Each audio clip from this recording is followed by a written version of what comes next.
Assalamualaikum warahmatullahi wabarakatuh.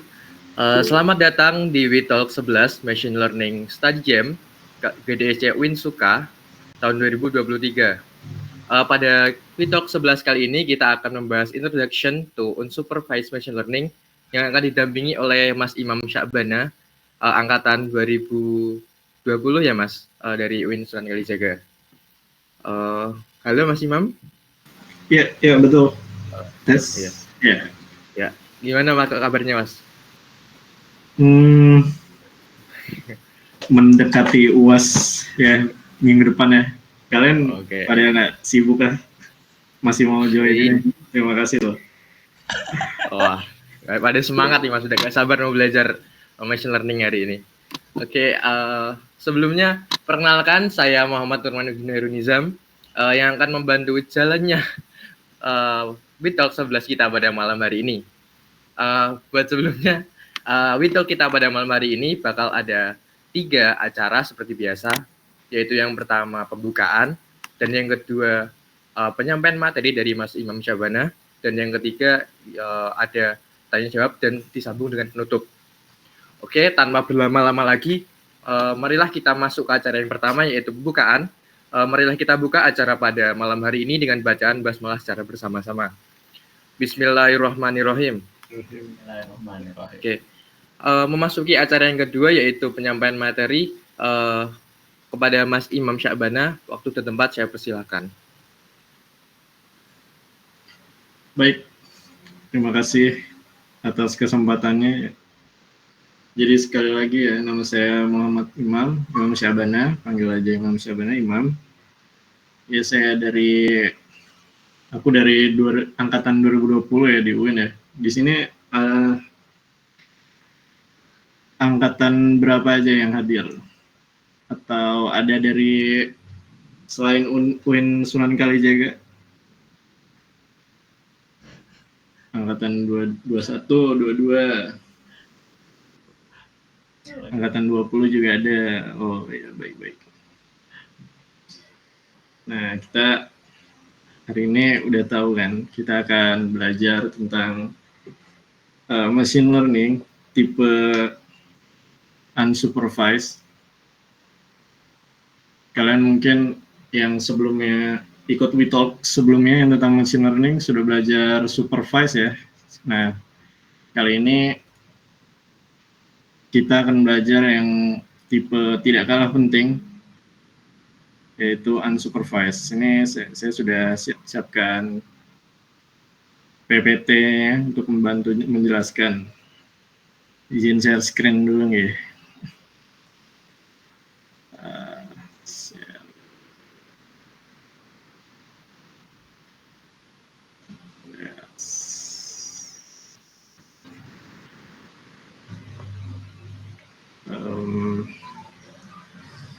Udah kelihatan kan ya? Udah Mas. Sudah. Nah, bismillahirrahmanirrahim. Kita mulai saja ya. Pembelajaran kali ini Introduction to Unsupervised Machine Learning. Karena aku lihat yang kemarin yang aku join itu kan kita masih supervised ya. Jadi mungkin dari yang baru-baru ini kita mulai dari unsupervised awal-awal gitu kan. Dari kita nanti akan belajar tentang pengenalan dan konsep dasar dari machine learning yang tentang unsupervised. Setelah itu juga kita akan belajar tentang algoritma unsupervised yang paling sering kita temuin kalau awal-awal belajar tentang unsupervised. Terus kita juga belajar tentang clustering, dan salah satu tipe clusteringnya yang ini K-means yang saya maksud.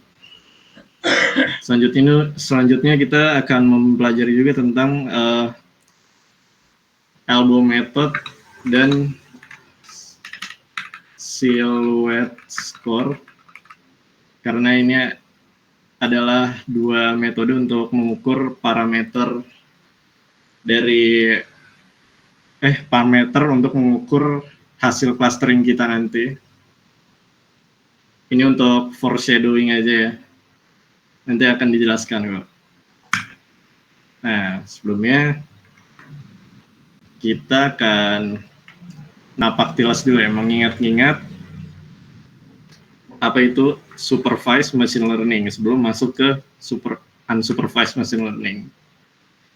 Nah, di sini supervised machine learning seperti yang sudah dijelaskan Mas Irfan ya. Itu intinya adalah tipe machine learning yang untuk mengolah data-data atau project yang kita itu datanya sudah memiliki sampel untuk dipelajari si algoritma supervise-nya. Jadi kalian kalau masih ingat di datasetnya itu kan biasanya selain fitur-fitur, dia itu ada satu variabel, satu fitur yang didedikasikan untuk output atau label. Ya kan? Jadi kalian akan mendengar testing dan training, setelah itu ada feature, ada output. Nah, dia mempelajari dari feature untuk menebak apa itu outputnya. Nah, yang si supervised machine learning ini, dia akan mempelajari dari fitur-fitur itu kira-kira outputnya apa di bagian validation ini ya kan, validation bagian data yang tipe yang untuk validasinya ya kan. Nah, sedangkan kalau misalnya project-project unsupervised itu kita tidak memiliki variabel outputnya itu. Jadi di awal itu kita tidak punya pengetahuan tentang data. Jadi kita ya gitulah. Nah, sebelumnya kita belajar tentang definisi unsupervised. Di sini saya ambil definisi dari Medium ya. Unsupervised learning adalah jenis machine learning yang algoritmanya mencari pola dan relasi antara data di dalam dataset tanpa diberikan contoh label atau pengetahuan awal tentang data. Nah, dari definisi ini kita itu bisa menarik 3 kesimpulan, yaitu data tidak diasosiasi dengan label. Jadi seperti yang dibilang selanjutnya, yang sebelumnya, data kita itu fiturnya itu tidak terasosiasi dengan output manapun, jadi semuanya itu label, sehingga otomatis tidak ada data untuk training dan tidak ada data untuk testing. Nah, kalau supervise itu kan kita ibaratnya algoritma atau model yang kita latih itu kan kita cokokin dengan data gitu ya. Misalnya data atribut atau fitur-fiturnya misalnya apa gitu, X. Pokoknya jawabannya itu iya. Nah, kita itu karena ini algoritma mesin ya, mesin learning ya, beda dengan algoritma konvensional kebanyakan, role-nya itu kan tidak kita definisikan. Jadi kita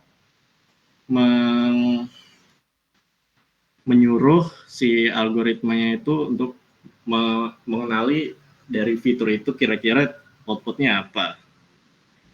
Nah, kan biasanya pakai neural network, bisa jaringan saraf tiruan atau bahasa Indonesianya. Nah, kalau unsupervised ini, kita kan tidak punya label atau output, karena itu untuk menentukan dia itu kelompoknya gimana, karena kita tidak ada contohnya.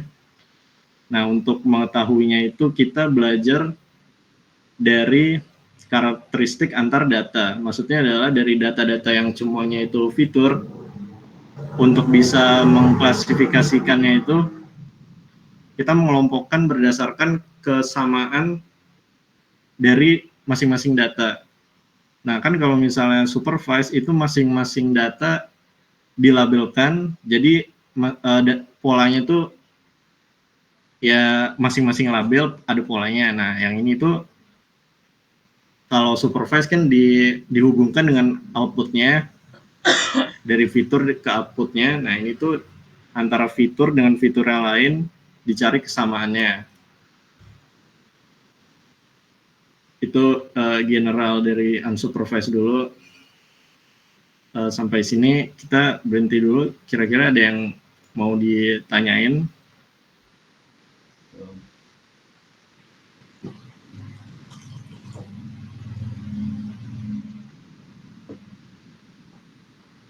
Oke, aku anggap clear ya. Jadi akan kita lanjut.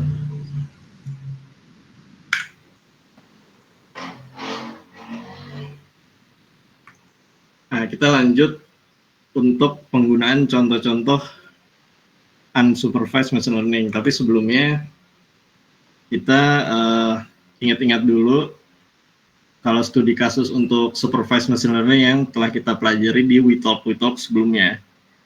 Nah, di sini ada salah duanya, ada regresi dan klasifikasi.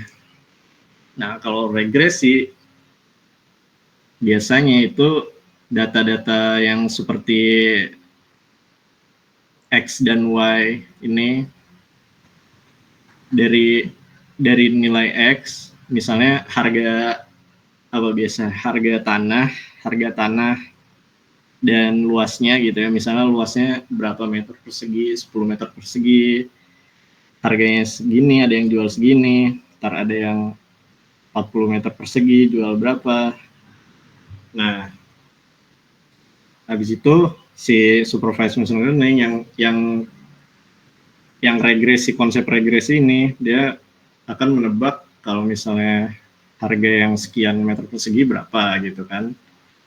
Nah, di situ kan berarti fiturnya adalah si luas tanahnya dan outputnya atau labelnya ya harganya. Jadi yang si regresinya belajar adalah garis yang merahnya ini gitu. Nah, untuk yang klasifikasi contohnya itu kira-kira apa nih yang terkenal? Coba di kolom chat bisa diketikkan. Ada yang tahu nggak? Ada yang tahu?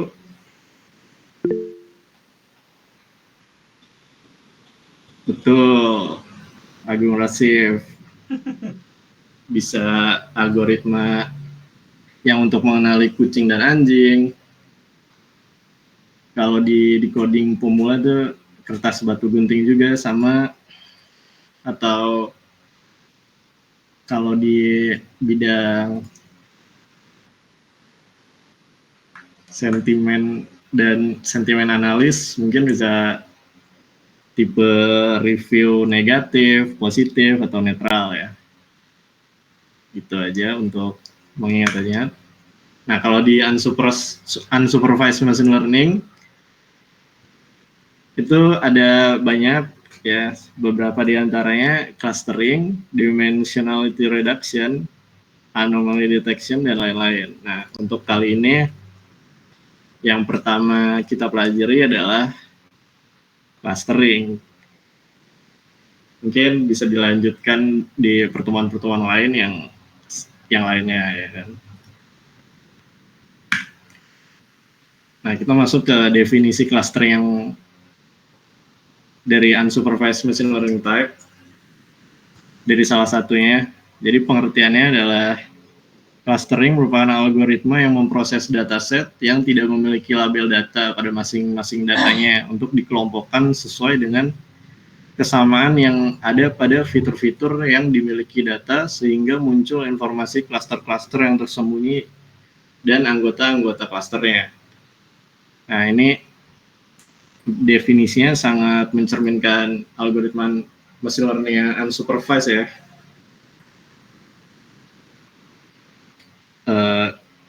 Contohnya clustering tuh seperti ini.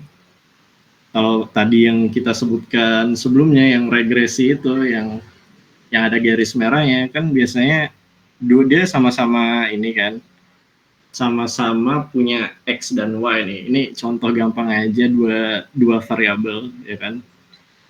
Nah, tapi apa yang membedakan dengan si clustering ini? Nah, kalau yang supervised tadi kan yang harga tanah itu fitur, yang Y itu output kan. Nah, kalau yang yang unsupervised itu dua-duanya fitur ya. Gitu. Nah, kita lanjut ke tipe clustering. Nah, tipe clustering yang akan kita pelajari kali ini itu K-means. Ini tipe clustering yang paling sering kita temukan kalau awal-awal belajar clustering ya.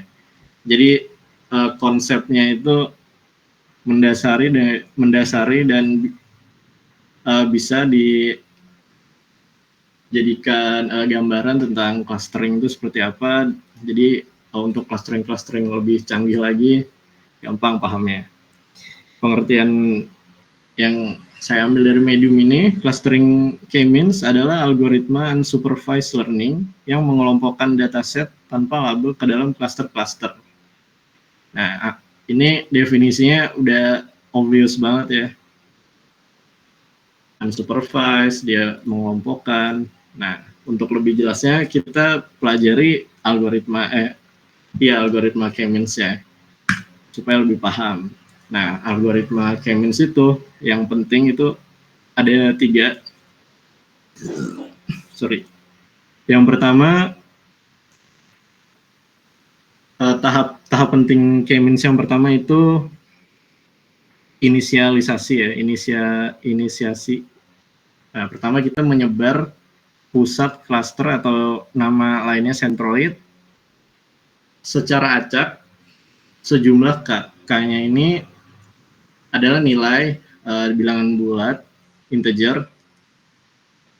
Nilai K atau nilai centroidnya itu jumlah cluster yang kita inginkan gitu. Selanjutnya langkah kedua adalah langkah iterasi ya, langkah for loop, langkah looping. Itu pertama di dalam iterasinya kita menentukan setiap data ke dalam bagian dari salah satu cluster berdasarkan jaraknya dari centroid. Nah, yang harus digarisbawahi itu ini ingat menentukan setiap data dan based on jarak dari tiap data titiknya itu dari centroid. Nah, kedua setelah itu menggeser pusat cluster atau centroidnya ke koordinat rata dari seluruh anggota data pada cluster yang bersangkutan.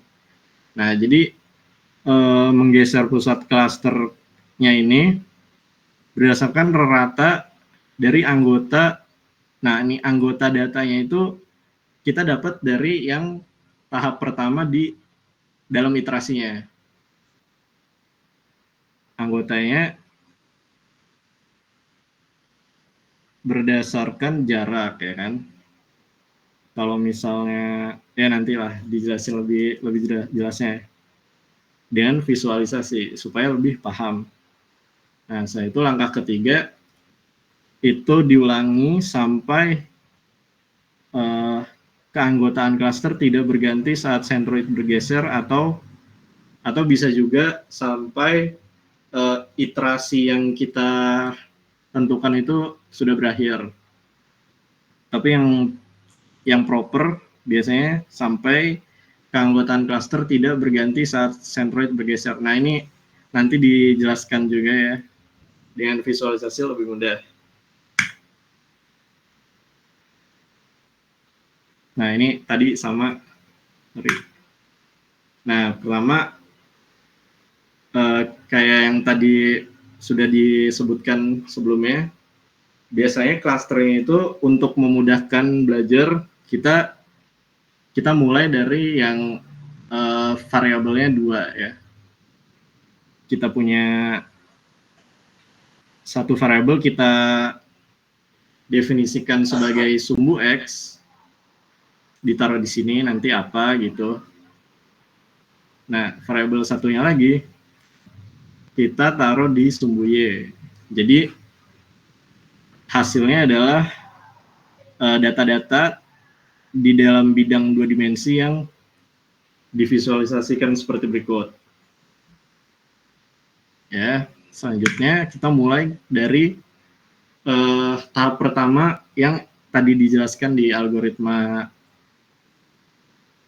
K-means ya. Pertama, menyebar pusat klaster sentroid secara acak sejumlah K. Nah, jadi dari data-data semua yang kita punya ini, misalnya ini ada 20, nah kita itu sentroid titik pusatnya itu dimulai, diinisiasi secara acak ya, bukan perwakilan dari datanya itu kita jadikan pusat, tapi kita definisikan lagi sendiri yang namanya sentroid secara acak sejumlah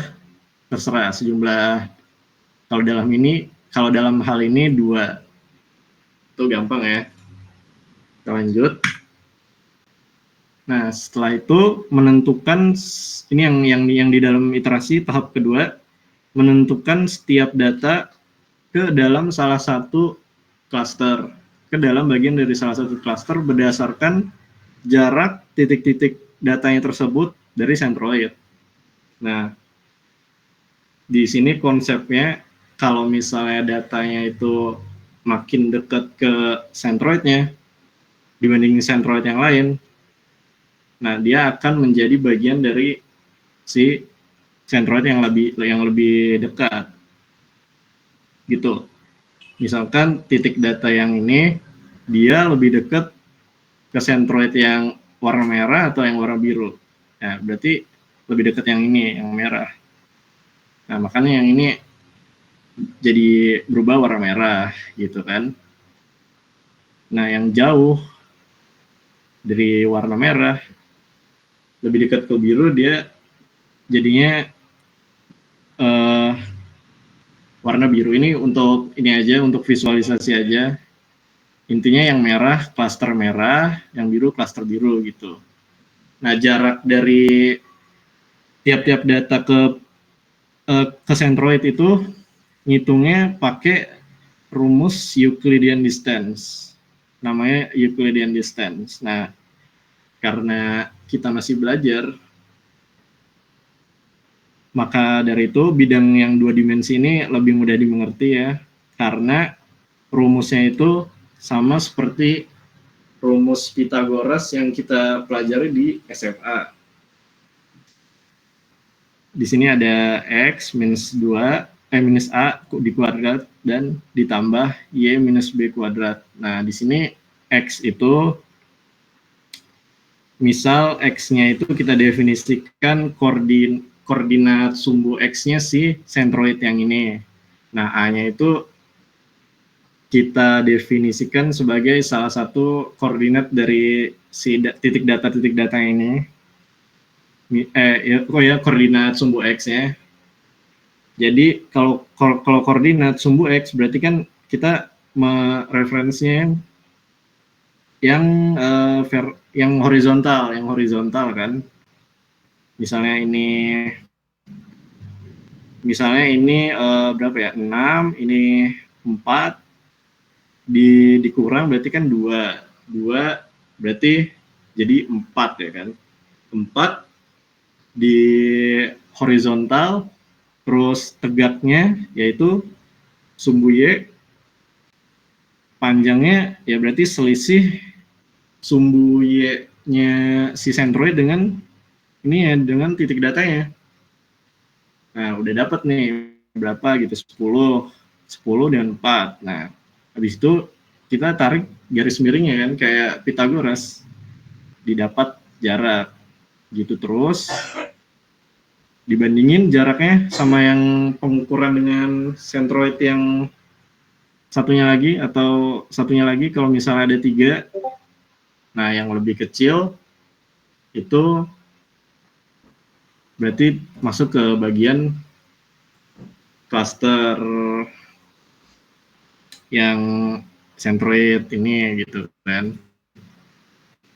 Nah, selanjutnya di tahap 2, masih di tahap 2 di dalam iterasi, ingat itu tahap menggeser pusat centroid, pusat cluster ke koordinat terrata dari seluruh anggota data pada cluster yang bersangkutan.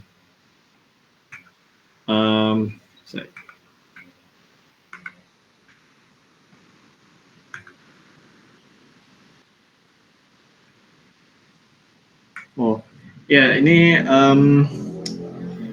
cara jadi menggeser pusat cluster ke koordinat terrata dari seluruh anggota data pada cluster yang bersangkutan. Di sini yang harus diperhatikan adalah bagian rata dari seluruh anggota data. Nah, sebentar.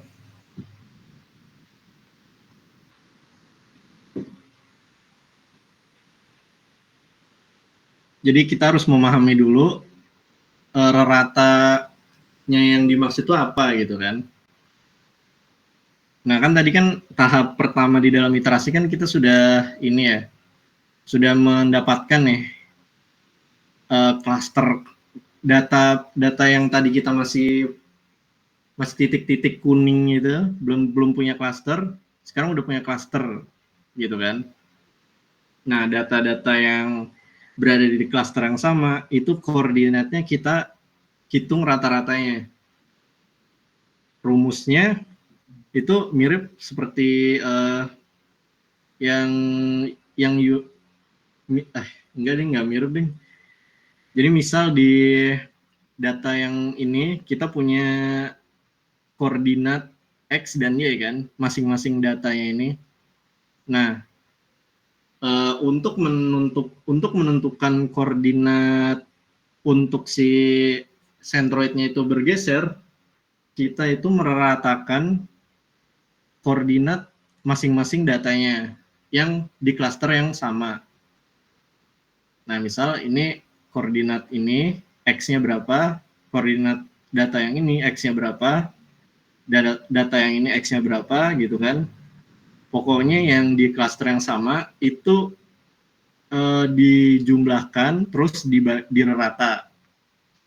Nah, itu kan koordinat sumbu X-nya. Nah, kalau udah rata koordinat sumbu X-nya itu menjadi titik tujuan si centroidnya itu untuk bergeser. Begitu pula untuk kasus yang sumbu Y-nya, tingginya si masing-masing data yang di cluster yang sama itu kita jumlah semuanya dan dirata. Maka si koordinat rata sumbu Y-nya itu akan jadi koordinat Y untuk si centroidnya bergeser gitu. Setelah itu kita keluar dari iterasi ya, karena step 2 tadi di dalam iterasinya itu cuma ada 2. Nah, tapi kita iterasinya kan tadi kayak yang tadi dibilang, untuk menghentikan prosesnya itu antara yang step 3, ingat tadi. Nah, untuk menghentikan si iterasinya ini, syaratnya itu antara iterasi yang kita definisikan itu jumlahnya sudah mentok ya, berapa iterasi kita definisikan sebelumnya, atau yang satunya lagi, yang syarat yang lebih proper ya, yaitu mengulangi sampai keanggotaan cluster tidak berganti saat centroid bergeser. Nah, ini di garis bawahi juga ya, keanggotaan cluster tidak berganti. saat centroid bergeser. Nah, kita bisa lihat dengan jelas saat di iterasi berikutnya pada step 2. Ini kan masih iterasi pertama di step 2. Nah, iterasi kedua itu kita ngegeser lagi kan. Maksudnya kita udah centroid kita itu udah geser gitu kan. Maka dari itu dia itu titik datanya itu kan bisa jadi dia lebih dekat ke centroid yang mananya itu bisa berganti gitu. Awalnya itu dia lebih dekat ke centroid yang merah, tapi karena yang merah geser, yang biru juga geser tadi. Nah, itu kalau dihitung pakai Euclidean distance, dihitung ulang, itu bisa malahan lebih dekat ke cluster yang lain gitu. Makanya anggota clusternya itu mengganti dari merah ke biru atau sebaliknya.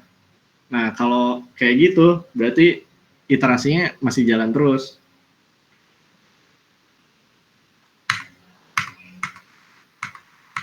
Waduh. Wait. Nah, di sini nih. Contohnya nih, titik data yang merah paling kiri bawah itu awalnya sebelum centroidnya geser, dia kan masih merah. Nah, setelah centroidnya geser, kita kan iterasinya itu masuk ke proses yang awal, yang itu menentukan setiap data ke dalam bagian dari salah satu cluster, ya kan.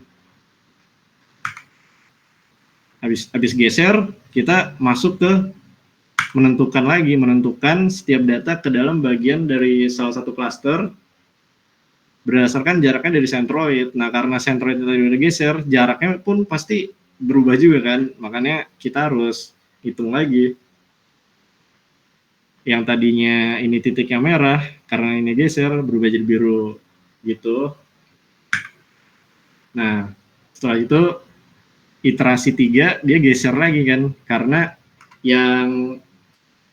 yang rata dari setiap koordinat dari data-data yang klaster yang sama pasti berubah juga. Anggota klasternya itu berubah, otomatis koordinat rata yang didapat dari setiap klaster juga pasti berubah juga. Nah, setelah itu dirata, koordinat rata baru ditemukan di iterasi selanjutnya, terus centroidnya geser.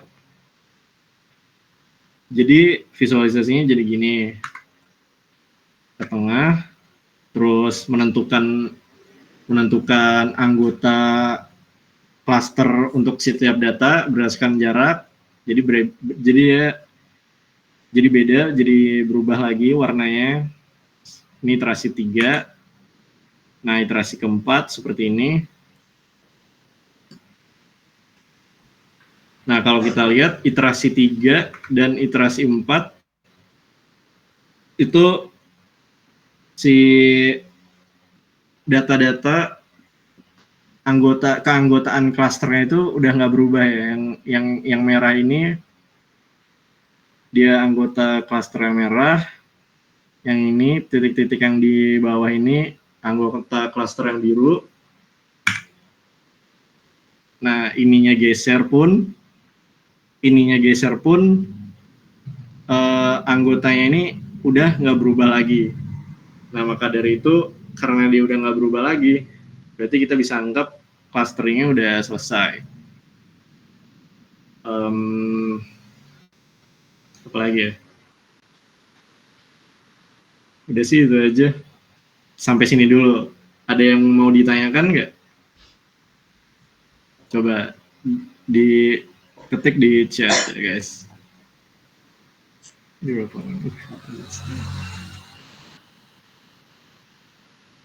1, 2, 3, 4, 5, 6, 7, 8.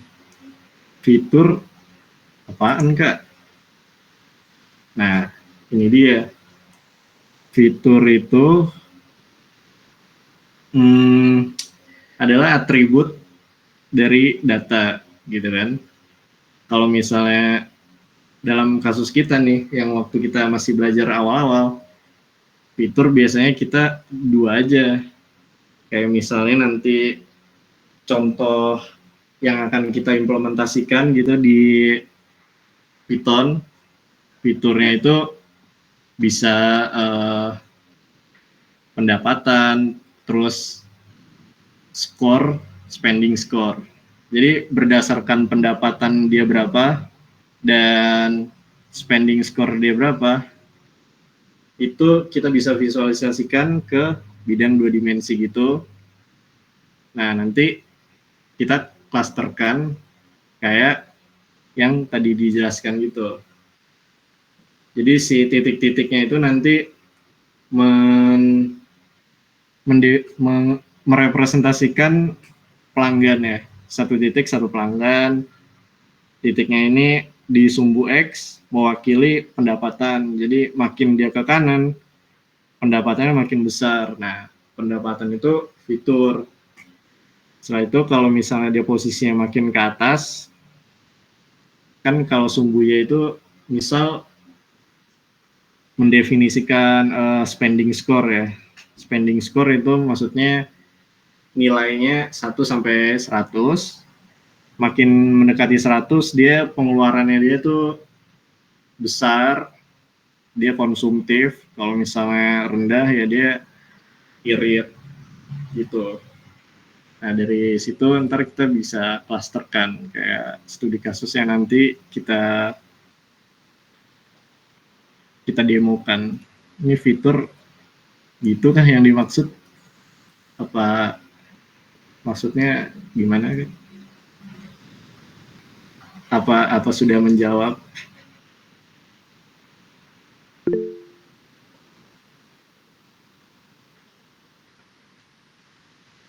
Oke, kalau gitu kalau nggak ada pertanyaan lagi tentang clusteringnya ini, kita lanjut ya. Menentukan jumlah nilai K, jumlah cluster, nilai K atau jumlah cluster.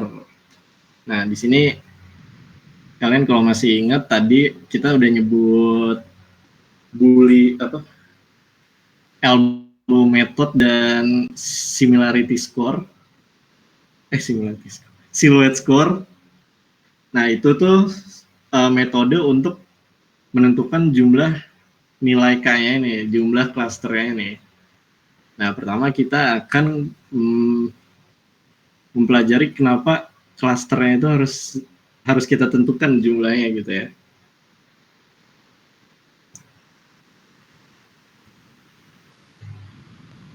Pertama, problem yang dikerjakan belum diketahui mau mengklasterkan berapa kelompok. Ya, jadi kita mengerjakan suatu project, misalkan datanya itu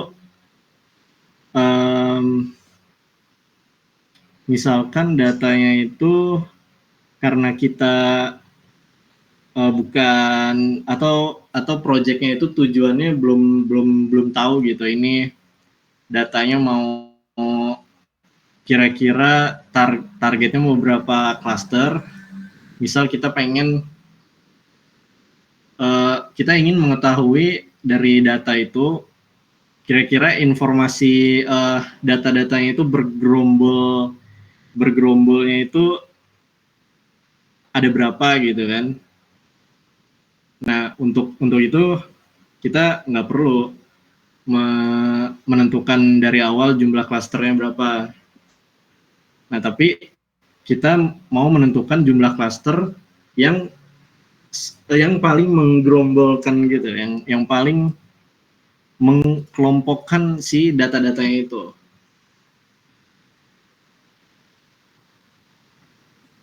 Nah, jumlah klaster yang tadi menggerombolkan itu itu dijadikan parameter seberapa tepat hasil pengelompokannya kita itu menggunakan algoritma K-means yang tadi.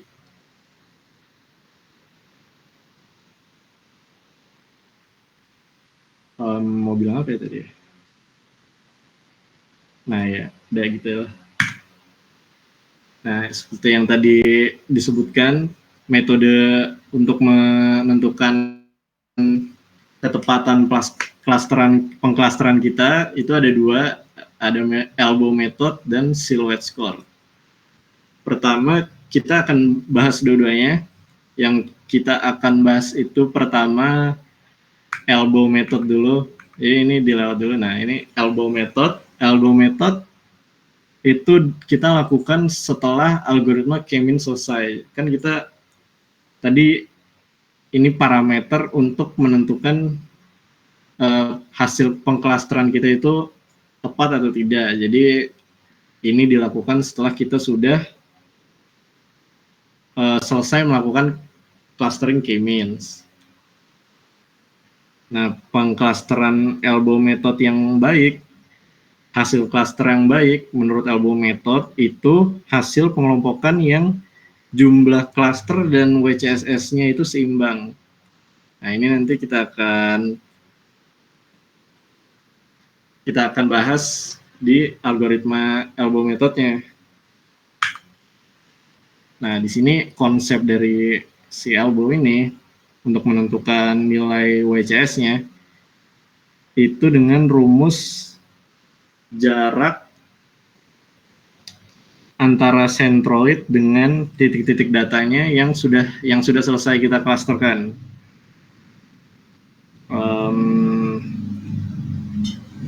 Rumusnya di sini sigma distance centroid dengan P atau semua data yang ada di cluster yang sama.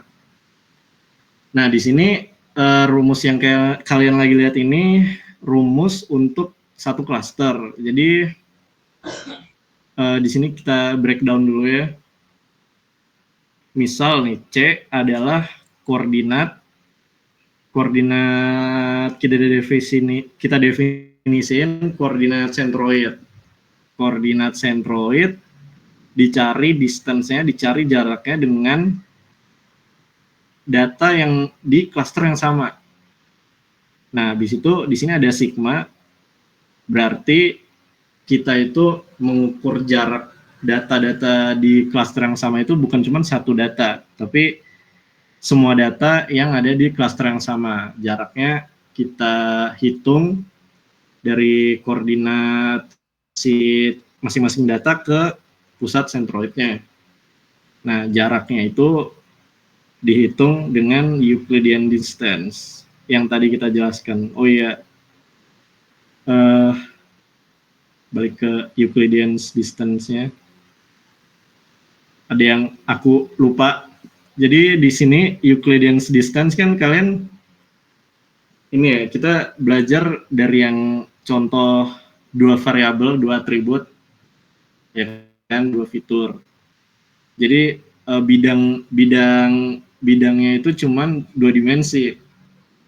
Nah, Euclidean distance ini kenapa namanya dibedain dari Pythagoras? Karena dia bisa menghitung jarak masing-masing data yang ada di cluster yang sama, walaupun dia 3 dimensi. Jadi kalau misalnya 3 dimensi, berarti kan ada dimensi tambahan. Jadi di rumusnya ini ditambahkan lagi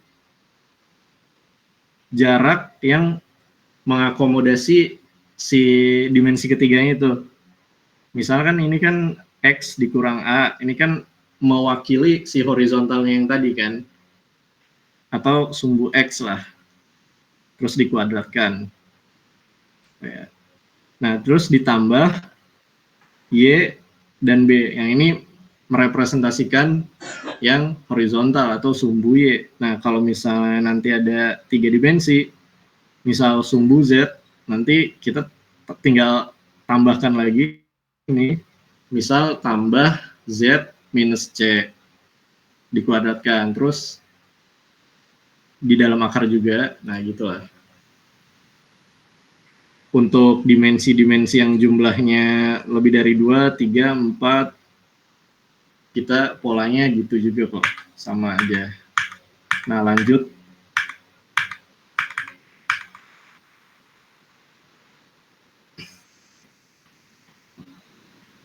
Nah, lanjut untuk nilai WCSS. Perbedaan dari, oh ya, ini rumusnya masih rumus jarak yang Euclidean yang tadi. Jadi kalau misalnya 3 dimensi atau lebih, distance-nya ini mengikuti konsep Euclidean distance. Nah, tapi ini untuk satu klaster. Nanti kalau misalnya kayak di gambar yang kiri ini ada 2 klaster. Nah, ini rumusnya tinggal digandakan. Jadi sigma distance antara cluster dan tiap-tiap data itu tinggal ditambah dan tambah rumus yang sama. Nah, di sini itu kalau misalnya 2, berarti tinggal tambahkan sigma titik-titik yang biru ini, sigma jarak dari centroid yang kedua dengan titik-titik data yang ada di klaster kedua. Terus kalau mau ada 3 klaster tinggal tambahin lagi rumus sigma yang sama seperti ini. Nah, di sini adalah visualisasi dari elbow method. Di sini di gambar visualisasi ini kita akan jelaskan ya. Kan kalau ini kan di visualisasi ini kan masih 2 ya kan. Nah, ini tuh bisa juga kalau misalnya kita menilai WCSS yang dia itu cuman satu klaster, artinya dia si merah sama birunya ini bukan merah biru tapi cuman satu aja, satu klaster, dan centroidnya juga cuman satu. Jadi semua data dibandingin dengan satu centroid yang ada di tengahnya. Nah, jadi karena dia centroidnya itu ngegeser ke tengah, berarti otomatis jarak-jarak yang diukur tuh makin panjang kan. Sementara WCSS-nya jadi total makin besar karena jaraknya panjang, di sigma makin besar nilainya ujung-ujungnya. Nah, di sini ada pertanyaan nih, gimana dari konsep yang barusan, gimana kalau misalnya si klaster yang kita definisikan di awal sebelum melakukan k-means itu, apa yang terjadi kalau misalnya jumlah klasternya itu makin banyak gitu? Ada yang tahu nggak? Coba dijawab di kolom chat.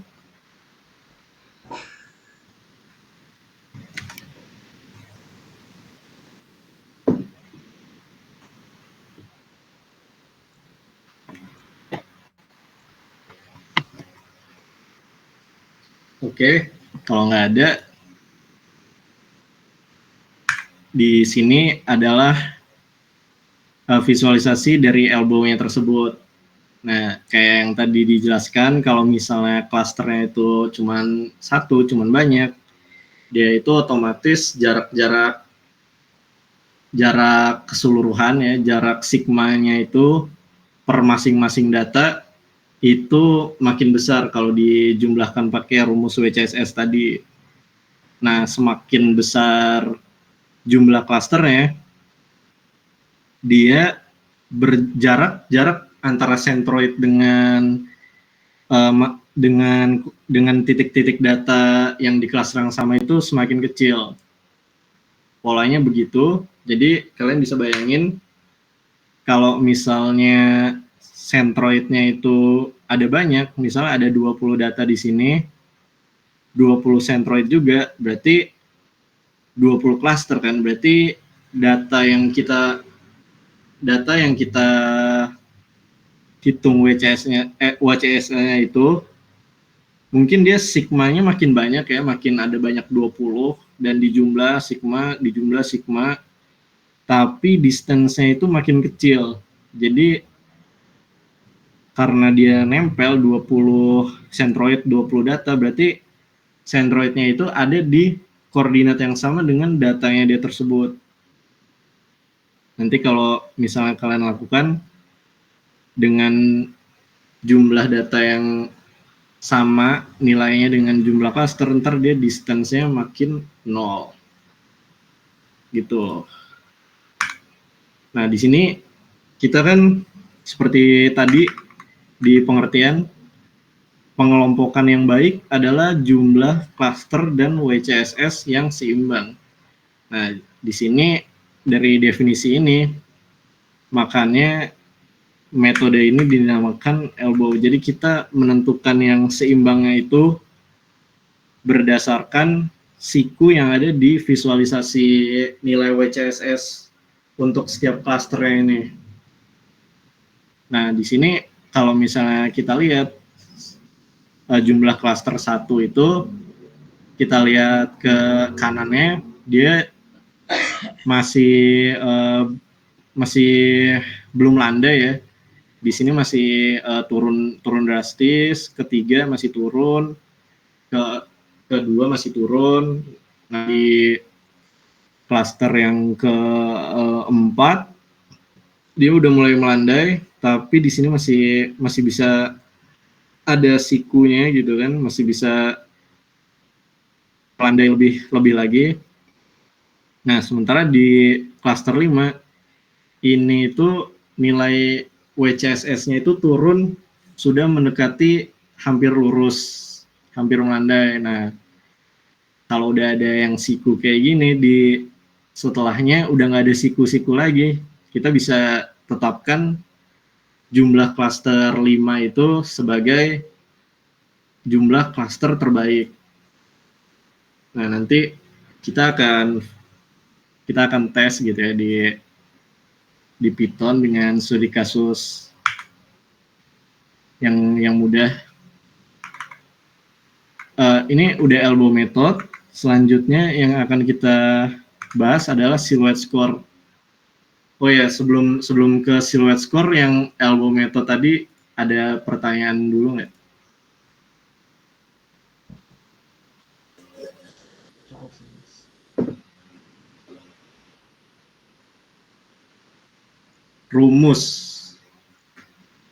Rumus yang tadi. Oh, rumus yang WCSS ya?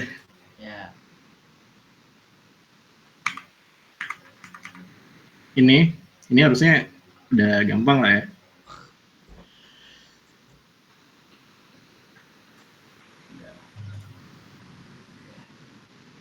Nah, kalau nggak ada yang nanya lagi, kita lanjut ke silhouette score untuk parameter selanjutnya dalam menentukan jumlah cluster terbaik. Di sini silhouette score definisinya adalah the silhouette value measure how similar a point is to its own cluster cohesion compared to other cluster separation. Nah, jadi target yang akan kita tuju dalam mengclusterkan itu agar nilai silhouette score kita tinggi, mendekati 1. Nah, yang harus dipahami di sini adalah cluster dan yang harus dipahami adalah kohesi dan separasi. Jadi kohesi itu definisinya adalah seberapa dekat data-data yang titik data-data tadi kalau dibandingin data-data yang ada di klaster yang sama. Jadi kalau misalnya di klaster yang sama, yang tadi kita udah clustering pakai k-means, itu jarak masing-masing datanya itu kecil, nah itu berarti nilai cohesionnya makin tinggi. Sebaliknya, kita untuk mendapatkan silhouette score yang besar, ingin separasi yang nilainya makin besar. Artinya, sorry, tadi yang kohesi kita pengen nilainya semakin kecil ya. Semakin kecil artinya jarak dari masing-masing data yang ada di cluster yang sama itu ya berarti jaraknya pendek, artinya makin berdekatan. Nah, kita pengen kalau mau mengklasterkan itu data-data yang ada di cluster yang sama berdekatan, jadi menghasilkan kohesi yang kecil. Sebaliknya yang separasi, kita pengen nilai separasi kita itu tinggi. Jadi artinya kalau misalnya kita menghitung jarak antara satu data yang di cluster tertentu, itu kalau separasi bukan jaraknya bukan diukur dengan data-data yang ada di cluster yang sama, melainkan cluster yang lain. Misalnya cluster kedua, cluster ketiga, tapi bukan cluster itu sendiri. Nah, jadi nilai separasi ini kita pengen dia nilainya sebesar mungkin. Artinya jarak dari data yang ada di cluster yang beda itu jauh. Yang mana berarti kan mengelompokkan kita udah makin bagus kalau misalnya data yang ada di cluster yang berbeda itu berjauhan. Jadi konsepnya itu. Nah, kalau di rumus ini B dikurang A max AB. Nah, B dan A-nya ini dia rata ya. Jadi misalnya di sini ada visualisasi yang saya ambil dari Towards Data Science. Ada 2 cluster kayak yang tadi di bidang 2 dimensi juga. Pertama di cluster yang satu, data-data yang ini tuh kita cari nilai A-nya. Nah, nilai A-nya itu didapat dari tadi jarak dari data-data yang ada di cluster yang sama dengan data yang lain di cluster yang sama gitu. Jadi misalnya data ini jaraknya dengan ini, jaraknya dengan ini, jaraknya dengan yang ini, dengan data-data yang lain di cluster yang sama itu dihitung terus dijumlah. Begitu pula yang selanjutnya nih, yang ini, jadi dia kombinasi gitu, habis dijumlah di rata-rata, nah itu jadi nilai kohesi ya.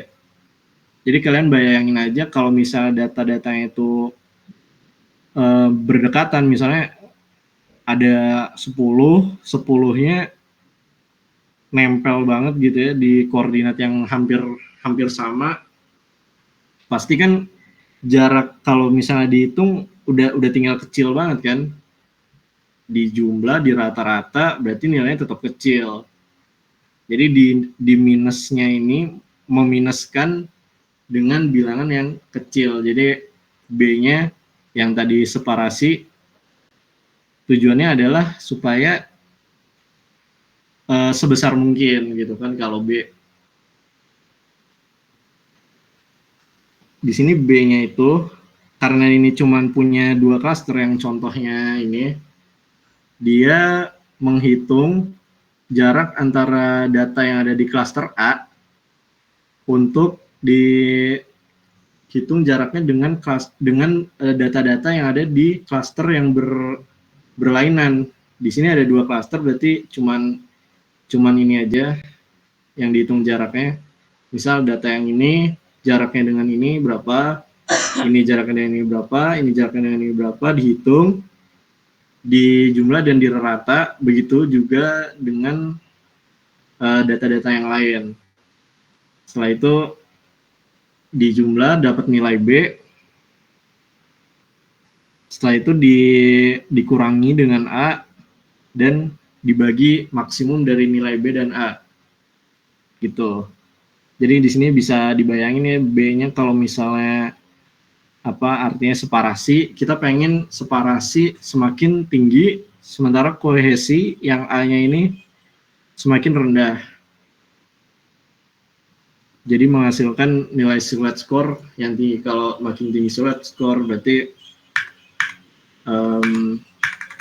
clustering kita sudah bagus. Nah, sampai situ aja sih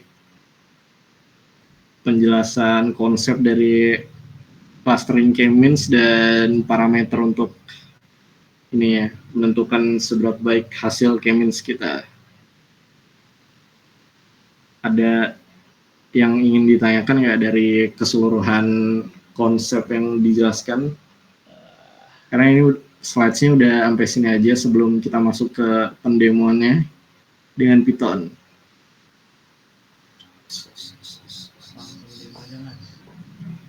Gitu.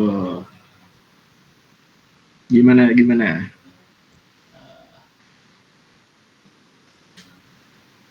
Ayo silakan teman-teman yang ingin bertanya bisa langsung on mic atau ketik di kolom chat ya.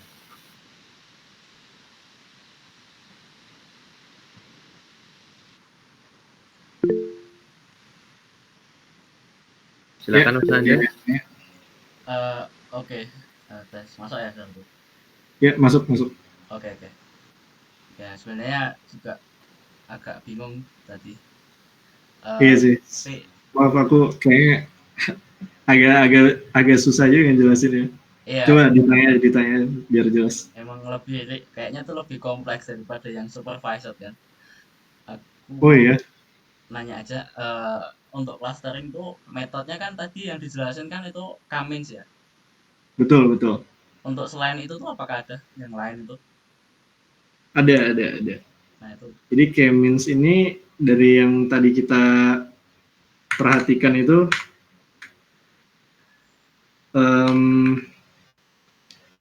data-data yang kita klasterkan itu masing-masing datanya itu kan masuk ke satu klaster gitu kan, satu klaster biru, klaster merah gitu kan. Nah misalnya di mana yang gambar yang mewakili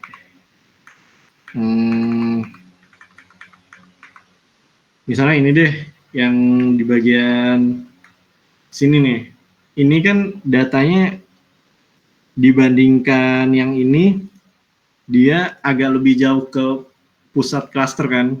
Nah tapi dia itu statusnya sama-sama klaster biru gitu kan. Yang ini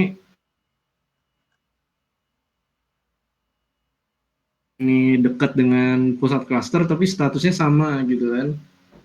Nah di kelas tipe clustering yang lebih advance lagi ini tuh bisa jadi cluster baru. lebih condong ke klaster yang merah, dia itu nilai klasternya makin tinggi. Kalau misalnya dia lebih condong ke tapi lebih kurang condong ke merah, dia nilainya makin rendah. Nah itu lebih fleksibel kan. Nah namanya jadi dinamakan fuzzy clustering gitu. Oh, oke. Fuzzy clustering. Coba bisa kalian cari tahu sendiri atau nanti di agenda WeTalk selanjutnya kita mau ngomong Siap. tipe clustering yang selanjutnya gitu, yang lebih advance. Ini masih yang dasar yang sering kalian temui kalau awal-awal belajar clustering nih. Fundamentalnya dari sini gitu. Oke Mas, terima kasih. Ya.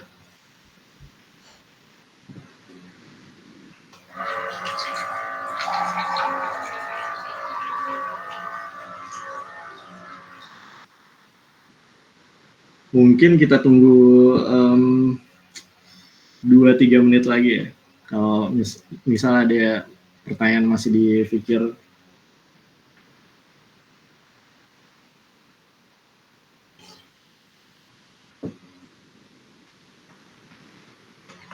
Oh iya, sambil menunggu mungkin pertanyaan dari teman-teman, kalian bisa isi feedback formnya. Ini nanti aku kirim di chat.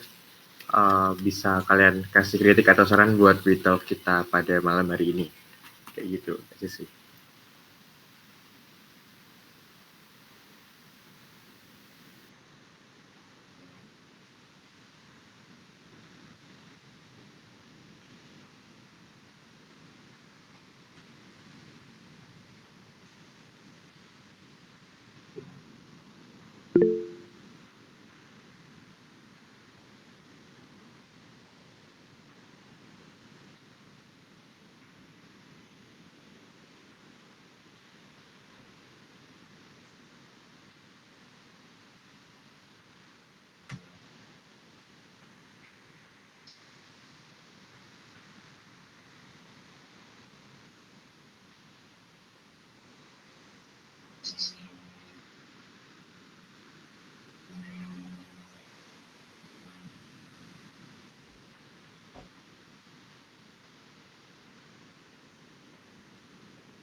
Itu untuk linknya ya teman-teman, bisa diisi sambil menunggu pertanyaan dari yang lain mungkin.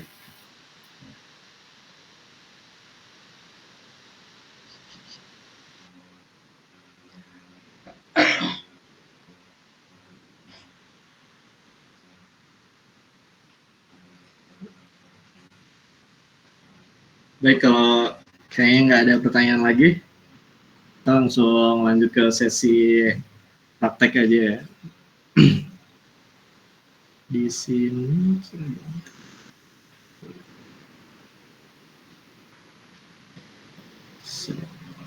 sebentar aku ganti ke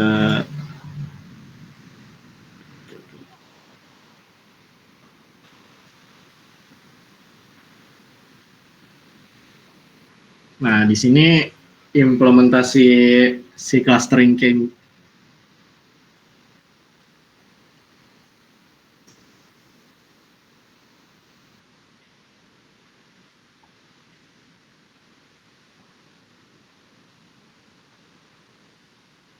Sorry, maaf.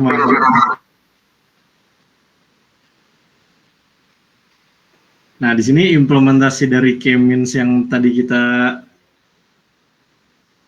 jelaskan panjang lebar konsepnya, itu sebenarnya lebih mudah diimplementasikan ya di Python karena sudah banyak library yang dibuat untuk problem K-means dan lain-lainnya.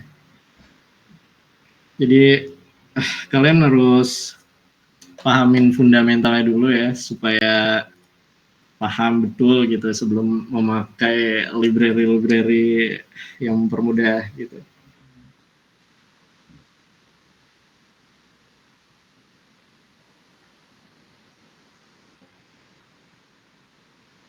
Pertama,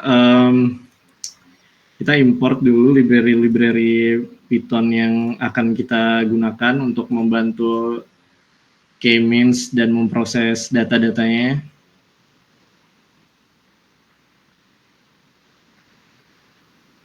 Di sini kita import pertama itu import NumPy, numerical Python. Ya. Kedua, import matplotlib. Ini untuk visualisasi, Pandas untuk memproses dataset kita. Pertama kita import dataset. Oh ya, sebentar. Belum kurang. Maaf.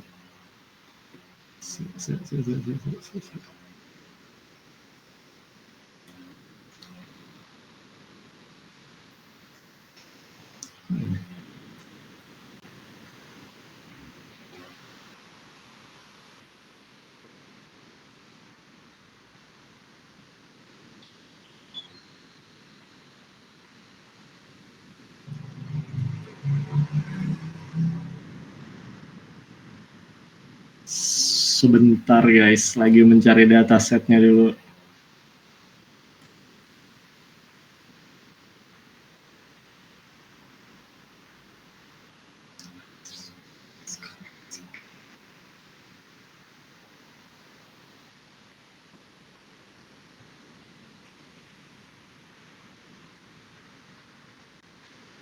Nah, di sini dataset yang kita pakai itu judulnya mall customer.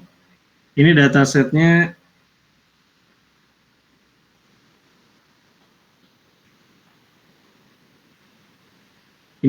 kalian bisa cari di Kaggle ya, banyak. Judulnya mall customer, bentuknya CSV. Atribut yang ada di sebentar.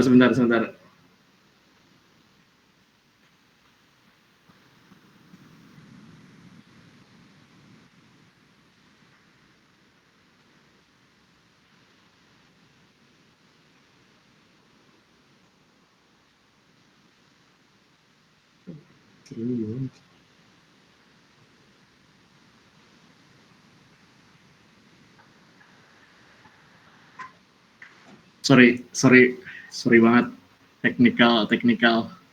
Nah, di sini dataset kita yang akan kita gunakan untuk kasus K-means. Di sini ada customer ID. Customer ID ini cuman indeks dari masing-masing datanya, jadi cuman penamaan doang, nggak terlalu penting. Pertama ada genre itu ada pria dan perempuan, umur, annual income, dan spending score. Nah, karena kita masih basic, kita belum mempelajari dimensional reduction, yang mana itu tadi kalau kalian masih ingat, salah satu dari teori yang termasuk konsepnya unsupervised machine learning. Kita akan kesusahan kalau misalnya memvisualisasikan data yang lebih dari 2 klaster. Nah, jadi biasanya kalau misalnya datanya itu lebih dari 2 klaster, supaya lebih mudah memvisualisasi hasil klasternya itu, biasanya kita rubah yang lebih dari 2 klaster menjadi 2 klaster. Nah, untuk melakukan hal tersebut biasanya kita pakai dimensionality reduction yang menggunakan principal component analysis. Itu salah satu unsupervised juga, tapi nanti dibahas di kesempatan selanjutnya aja. Jadi kali ini kita akan pakai atribut yang numerik, yaitu annual income dan spending score, seperti yang tadi udah disebutkan sebelumnya. Ya gitu, itu pengenalan dataset. Ya. Pertama kita import dulu datasetnya menggunakan library pandas PD, atributnya namanya read CSV. Setelah itu kita masukin di bagian argumennya itu lokasi dataset kita. Nah, dataset kita yang akan kita gunakan itu kan tadi cuman annual income dan spending score, ya kan? Jadi kita pakai yang kolom dengan indeks 3 dan 4 aja. Nah, indeks 3 dan 4 itu di sini kita hitung dari 0, customer ID 0, genre 1, age 2, annual income 3, dan 4-nya itu spending score. Kita masukkan ke variable mallcast dengan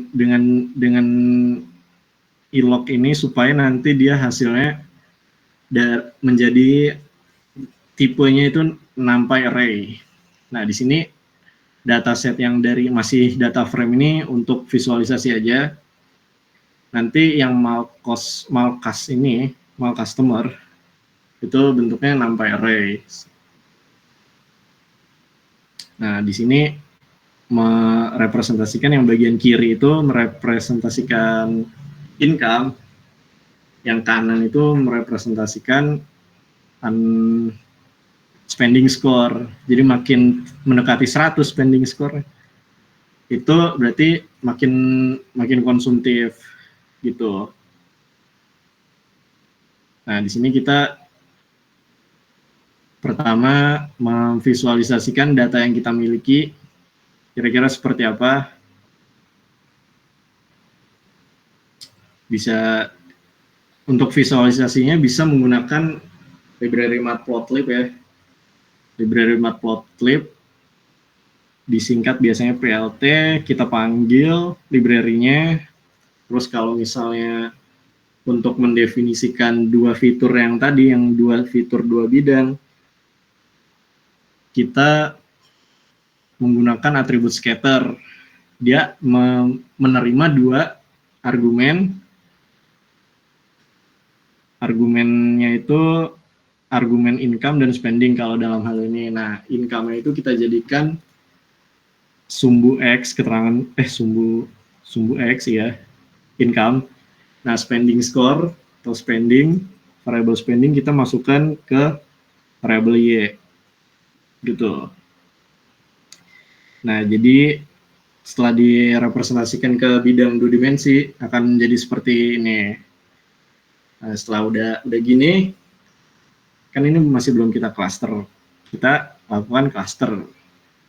Pertama kita coba clustering yang nilai K-nya 2 nih. Nilai K2. Nah, ini tadi yang seperti aku bilang nih. Clusteringnya kalau udah pakai Python, kita nggak tahu fundamentalnya pun tinggal pakai aja, kan udah disediakan oleh scikit-learn dengan nama package-nya tuh k-means. K-means ini kita panggil terus masukkan ke dalam objek yang ini. Sebentar. Nah, objek yang ini itu menerima pertama n-cluster. N-cluster itu jumlah cluster, 2, jumlah centroid juga 2.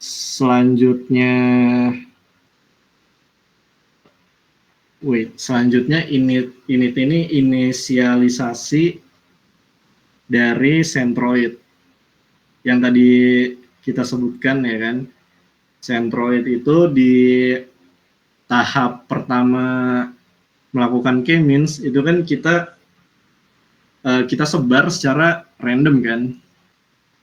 Nah, makanya di sini init itu maksudnya inisialisasi titik pusat cluster kita itu secara random.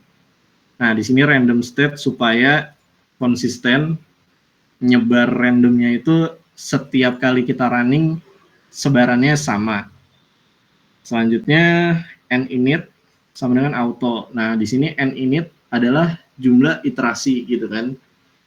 Jumlah iterasi kalau yang tadi kita udah sebut di bahas konsepnya, kita bisa memberhentikan cluster itu, memberhentikan proses k-means itu berdasarkan jumlah n-init yang kita mau gitu kan. Misalnya 2 iterasi, 3 iterasi aja kita udah mau memberhentikan itu clustering. Nah, kita tinggal rubah n-initnya 2 atau 3 gitu, atau berapa. Nah, tapi kan kalau misalnya clusteringnya itu proses cuma 2, bisa jadi iterasi yang ketiga itu tuh sebenarnya dia masih anggota-anggotanya masing-masing clusternya masih bisa berganti-ganti kan. Maka dari itu mending antara jumlah jumlah iterasinya itu kita auto aja. nanti dia berhenti kalau misalnya si anggota-anggota klasternya itu udah nggak berubah anggota klaster. Nah, setelah itu k-means ini kita panggil objeknya dan si atribut fit predictnya itu akan menerima dataset kita. Di dataset kita itu ada tadi X dan Y isinya. Setelah itu diproses, fit predict menghasilkan Y Kamis nanti isinya adalah informasi masing-masing data itu masuk ke klaster yang mana, klaster 0, klaster 2, dan lain-lain gitu.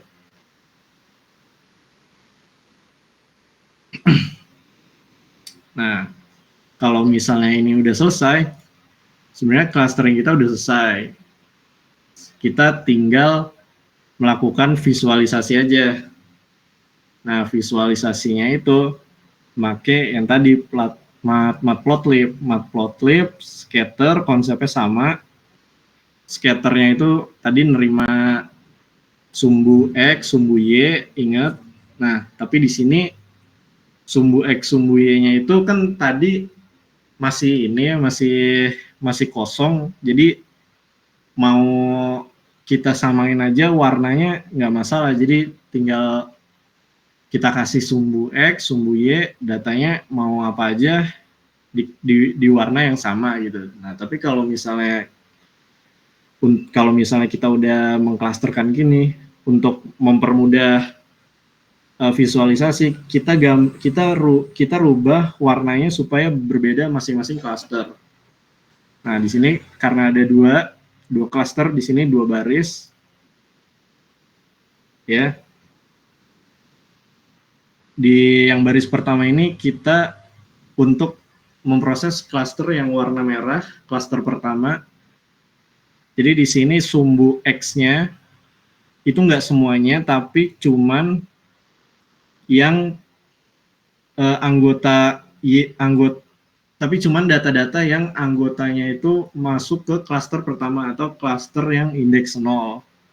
Nah, di datanya itu kan masih tetap sama kan konsepnya antara sumbu Y, sumbu X, sumbu Y. Nah, sumbu X-nya itu 0, artinya dia itu 0 maksudnya annual income. Nah, yang satu ini spending score. Nah, yang YK means itu yang YK means itu YK means sama dengan 0, artinya datanya itu termasuk ke klaster yang ke 0. Jadi yang klaster ke 0 kita visualisasikan dengan warna merah gitu. Jadi di sini merah. Nah, kalau misalnya yang klasternya itu anggota-anggota datanya itu klaster yang kedua, kita visualisasi lagi scatter dengan YK-min sama dengan 1 gitu. Coba kita run aja ya. Kita sambil run coba biar bisa kelihatan perbedaannya.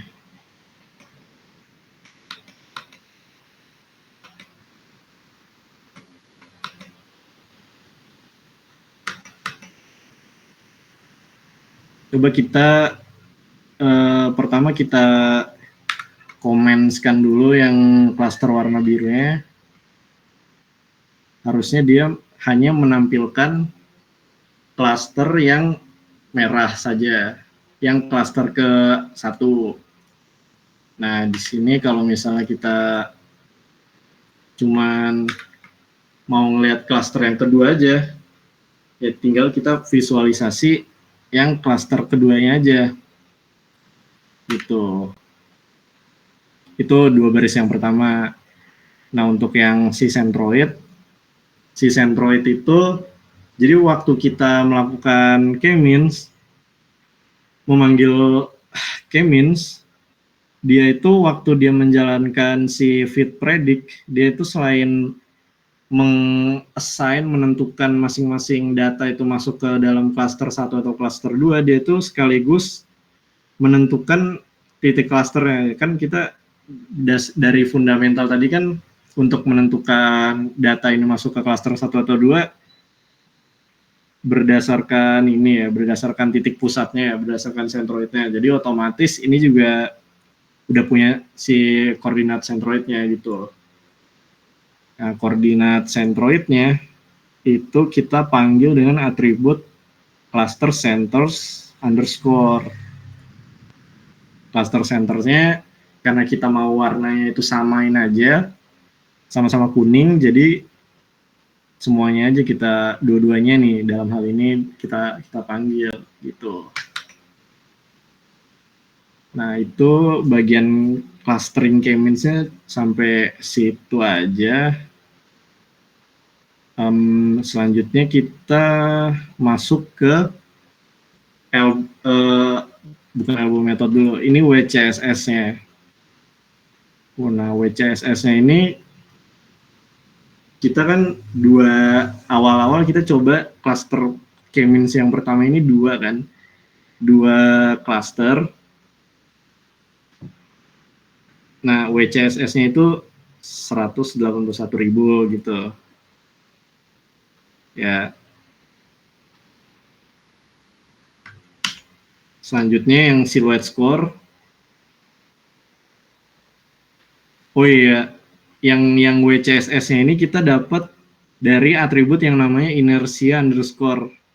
Ini inertia maksudnya adalah WCSS sama. Jadi kita panggil dari objek yang tadi kita pakai buat K-means, dan atributnya namanya inertia underscore, nilai WCSS segini. Nah, kalau yang silhouette score kita tinggal gampang, nggak usah pakai rumus-rumus lagi, kita pakai library yang dari scikit-learn, namanya silhouette score. Nah, silhouette score ini kita panggil, selanjutnya kita masukkan argumen untuk ini dua parameternya ya kan. Parameter yang pertama adalah datanya itu sendiri, dan yang kedua adalah informasi tentang si datanya itu anggota klaster yang mana gitu. Nah, di bagian sini ada pertanyaan nih buat kalian. Kan elbow WCSS atau konsep dari elbow-nya itu WCSS itu kan sama-sama untuk menentukan menentukan dia itu pengklasteran baik atau enggak. Nah, beda di sini kita lihat ada perbedaan nih. Nah, kalau misalnya kita ngitung WCSS yang WCSS itu kita kan cuman butuh si informasi data ininya aja, data yang ada di cluster. Bentar. Wait. Oh enggak deh, bukan yang itu deh pertanyaannya, sorry.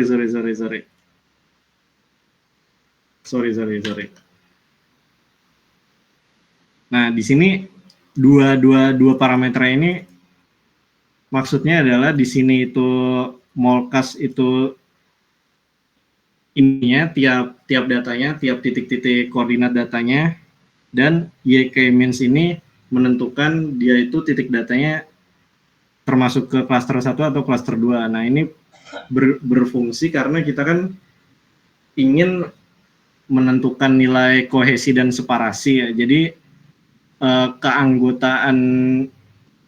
jadi nilai silhouette score-nya itu ditentukan dari jarak dari anggota-anggota yang ada di klaster yang sama dengan klaster yang lain. Jadi kan kalau misalnya WCSS itu kan cuman dari satu klaster aja dan jaraknya dibandingin sama centroidnya. Jaraknya itu dihitung berdasarkan centroid gitu kan. Nah kalau yang ini bukan centroid, dia dari data yang ada di klaster yang lain gitu.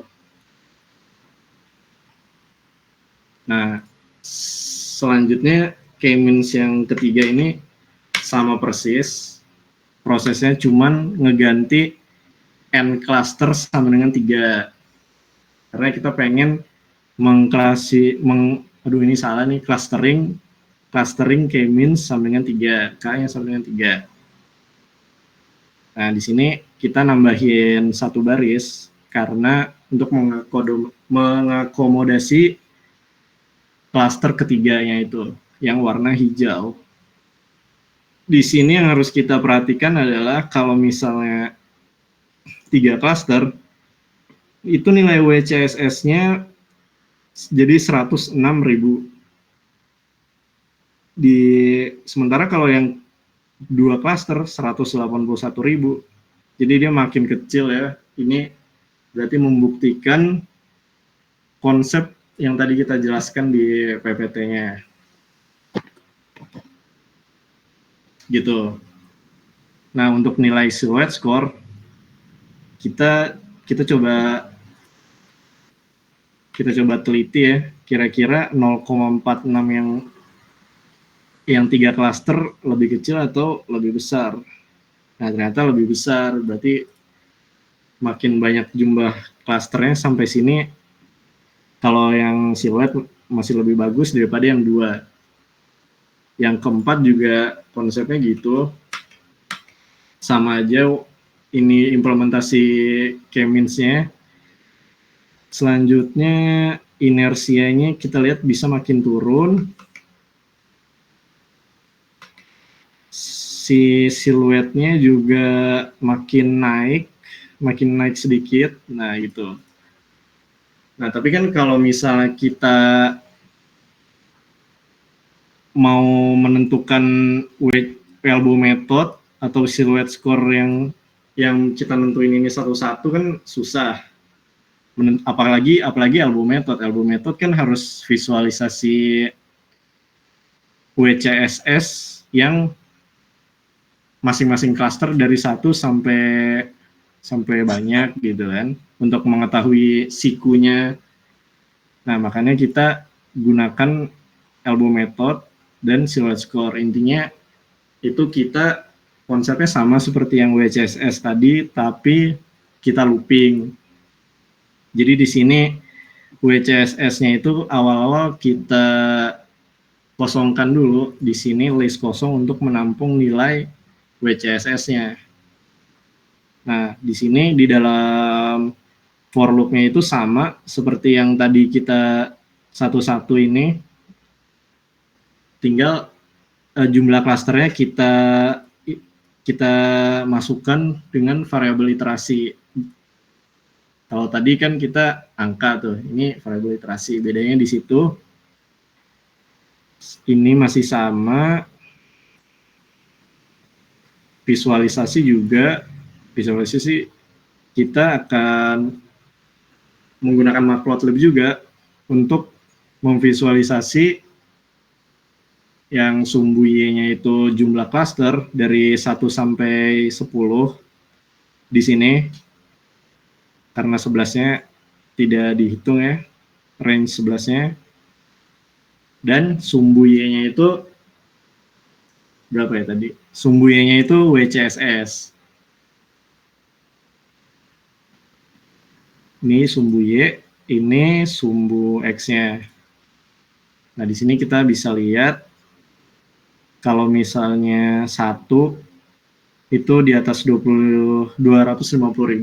Nah, yang tadi kita nggak contohin yang 1 kan.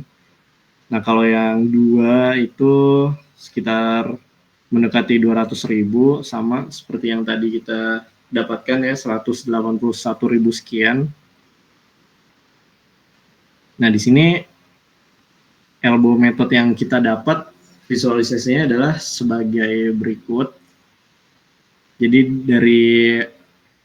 dari kita lihat dari jumlah klaster pertama, setelahnya itu dia masih anjlok banget ya turunnya. Jadi jangan kita ambil, 2 juga, 3 juga mulai melandai. Tapi kalau kita lihat di 5 itu setelah di 5, 6, 7 itu udah lurus banget ya. Jadi lebih baik kita ambil 5 untuk kita jadikan jumlah cluster terbaik gitu.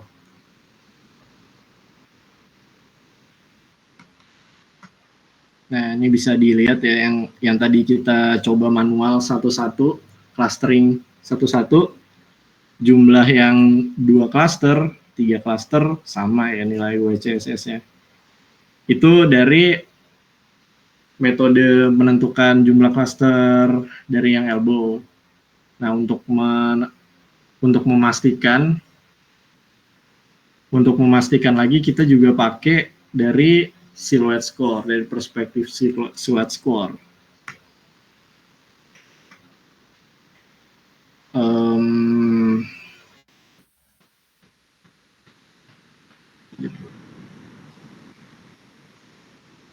Ini nggak usah dipakai ya karena.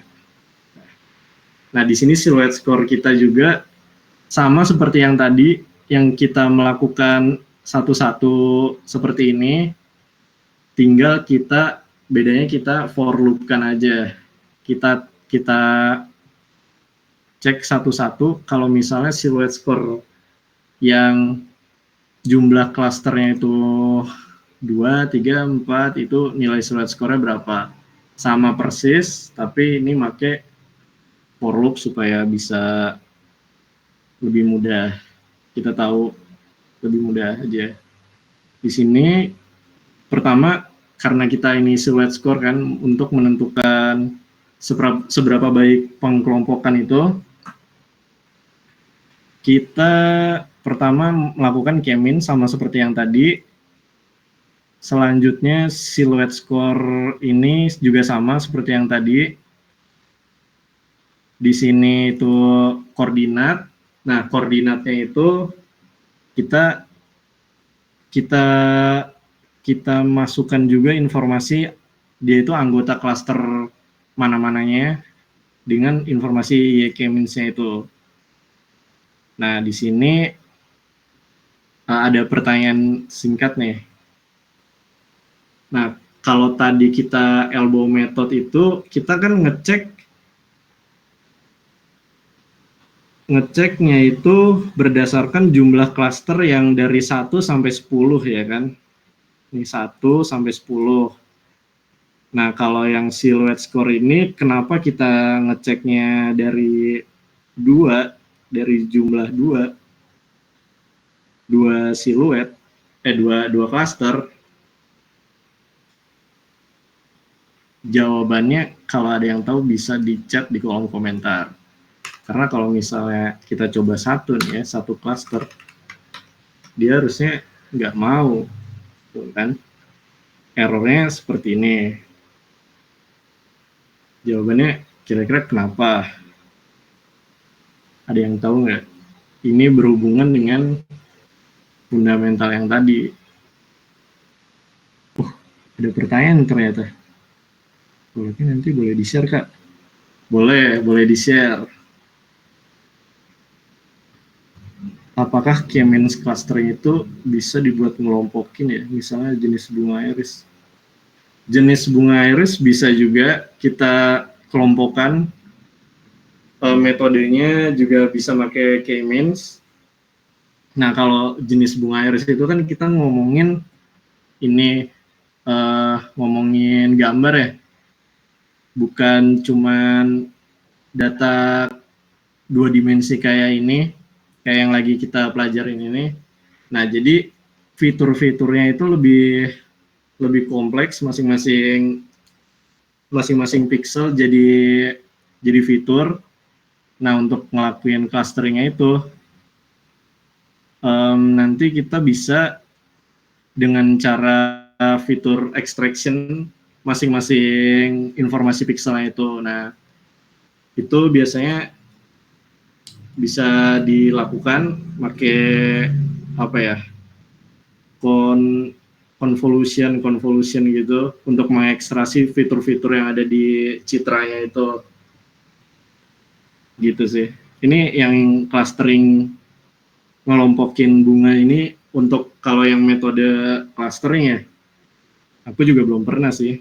Biasanya kalau yang bunga iris projectnya rata-rata supervise, bukan? Ya sih, gitu. Nah, untuk mempercepat waktu, di sini kita kan kenapa error? Karena alasannya karena simple aja. Karena kalau kalian perhatiin lagi, silhouette score itu kan konsepnya membandingkan antara kohesi dan separasinya kan. Jadi kohesi itu harusnya semakin kecil, separasi harusnya semakin besar. Nah, kohesi itu kan ngebandinginnya bisa nih dari satu klaster yang sama, data-data jaraknya. Nah, tapi kalau separasi itu kan butuh klaster lain untuk mendapatkan nilai separasinya. Jadi di sini jumlah klaster yang bisa silhouette score itu tentukan nilainya itu minimal 2 gitu. Nah, selanjutnya kita bisa cek gitu ya, dari si project mall customer ini, kita bisa lihat kira-kira N yang jumlahnya berapa yang paling bagus. Kalau kalian ingat, silhouette score yang bagus itu yang mendekati nilai 1 ya, dari konsep yang tadi di PPT. Sini kalian lihat ini 0,2 masih jelek, 0,4 dia naik lagi. Nah, yang di cluster jumlahnya berjumlah 5 ini dia paling tinggi ya di antara jumlah cluster yang lain yang kita tes. Jadi yang kita tentukan jumlah cluster 5 dari elbow itu harusnya udah paling bagus. Gitu. Maka dari itu kita coba ya yang jumlah klasternya 5. Nah, ini yang tadi aku bilang, YK-means itu berisi tentang informasi tiap-tiap data itu masuk ke anggota klaster yang mana. Misal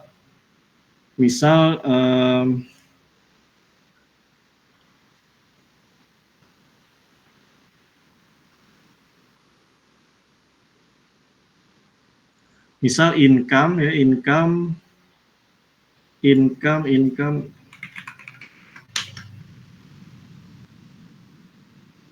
Nah, income yang 15, income yang ininya anggota klaster ke 0, indeks ke 0. Yang 54 ini mungkin 2 atau berapa. Yang terakhir yang income-nya besar, mungkin dia termasuk ke jumlah klaster 4 gitu. Tergantung sama spending score juga, karena dia 2 dimensi. Nah, setelah itu kita visualisasi sama pakai PLT juga, matplotlib. Nah, tapi di sini 5, bedanya itu aja. Hasilnya seperti ini. Kita lihat clustering yang kita dapat dengan cluster 5 ini udah lebih baik daripada jumlah cluster yang sebelumnya ya.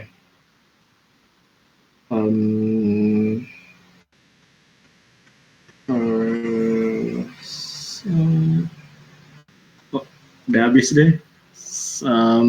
Mungkin dari aku ini aja, dari untuk pengimplementasian K-means dengan menggunakan Python.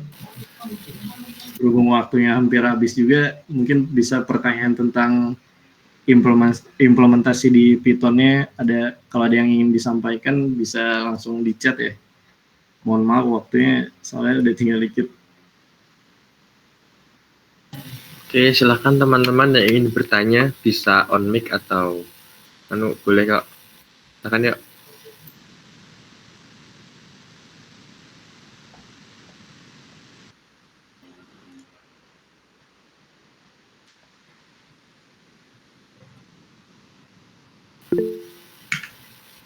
Silakan Mas Nanda. Karena nggak ada yang dikumpulkan. Oh, yang tadi ya. Sorry, Oke. sorry. Aku mungkin pertanyaanku simpel aja sih Mas. Ini kan di machine learning pun itu kan biasanya kan ada kayak implementasi kayak ya ada rumus-rumus kayak yang tadi itu kan Mas.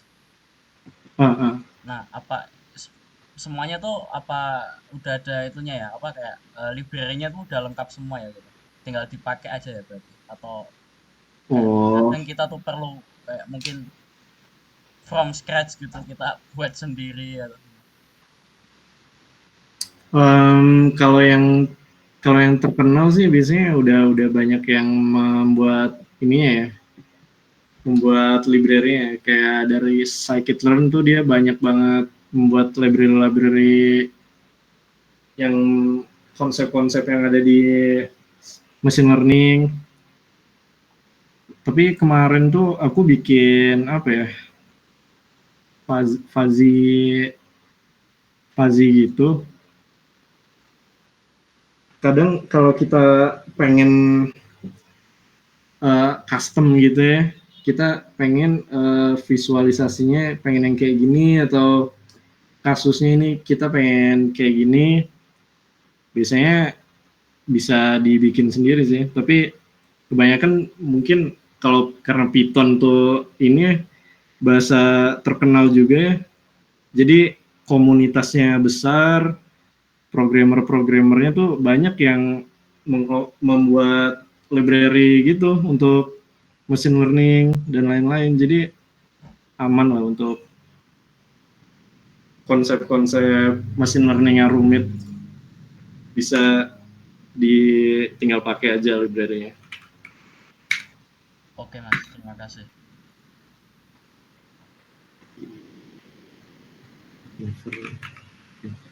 Oh iya.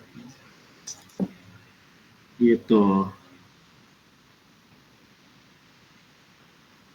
Udah hampir 9:30, kalau ada pertanyaan lagi bisa langsung disampaikan aja ya.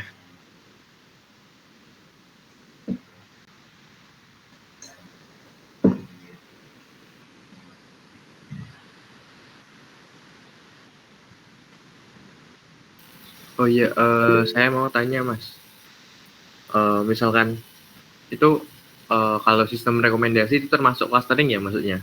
Itu konsepnya gimana ya kira-kira kalau rekomendasi kayak Shopee atau apa gitu? Oh itu betul itu yang ku pelajarin waktu bangkit kemarin ya. Itu sih rekomendasi masuknya di bagian unsupervised ya, di bagian course yang unsupervised. Jadi itu harusnya sih unsupervised, agak kurang terkenal juga. Aku juga baru belajar waktu pas ini ya, pas bangkit.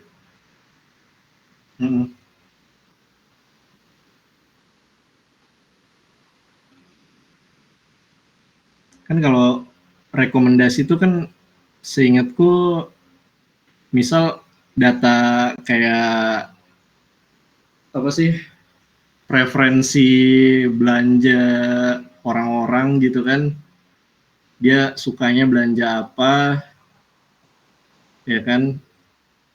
Kalau misalnya banyak yang suka belanja ini, berarti makin banyak makin jadi satu klaster gitu kan, gitu sih.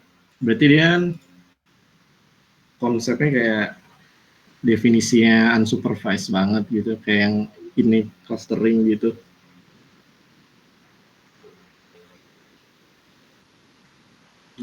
Ya, terima kasih Mas. Ya. Silakan yang lain apabila ada yang ingin bertanya bisa on mic atau chat di kolom chat ya. Atau mungkin sambil menunggu juga kalau ada yang bertanya bisa ngisi ini feedback buat Witalk 11 ini ya. Ini aku coba up lagi linknya di kolom chat.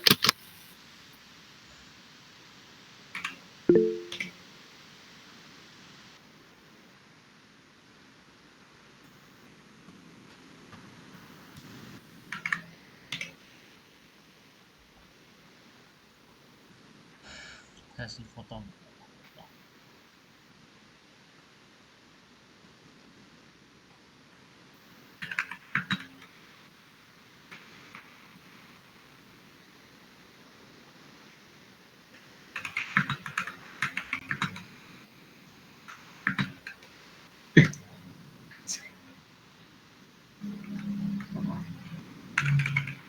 Iya Mas, mungkin sambil nunggu ada pertanyaan, aku mau tanya boleh Mas? Iya ya. Kan apa namanya? Mungkin ini nggak berkaitan sama unsupervised, tapi ada kaitannya sama machine learning lah. Iya. Iya. Itu kan aku pernah kayak ngobrolin sesuatu lah sama temenku gitu, kayak di WA. Nah itu terus muncul pas aku buka Instagram itu muncul iklan gitu. Itu gimana ya Mas? Apa algoritma di balik itu gimana biasanya gitu? Itu sih Mas. Instagram. Instagram tuh iklannya biasanya apa ya? Aku nggak install Instagram soalnya di HP gue. Tapi biasanya kan kalau iklan-iklan kayak gitu kan dia biasanya minta izin dulu kan. Kita izin ke browsing history kita kan.